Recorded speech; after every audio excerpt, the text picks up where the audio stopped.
मोठी बातमी बघूयात। बार्शी तालुक्यातल्या भाजपचे आमदार राजेंद्र राऊत यांचा करिश्मा तिथं कायम आहे। जिल्हा परिषदेच्या 6 पैकी 6 जागा भाजपकडे आल्या आहेत। मोठी बातमी आपण पाहतोय। बार्शीमधील पंचायत समितीमधील 12 पैकी 12 जागा या भाजपकडे गेल्या असल्याचं आपल्याला पाहायला मिळते। तर बार्शी तालुक्यातील भाजपचे आमदार असलेले राजेंद्र राऊत यांचा करिश्मा या ठिकाणी कायम आहे। गुलाल उधळण्यात आलेला आहे। राऊतांच्या कार्यकर्त्यांनी जल्लोष केला।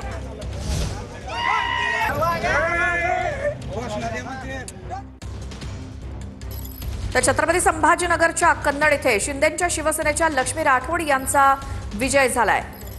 छत्रपती संभाजीनगरमध्ये कन्नड पंचायत समिती अंधानेर गणामध्ये शिवसेनेचा विजय झालाय।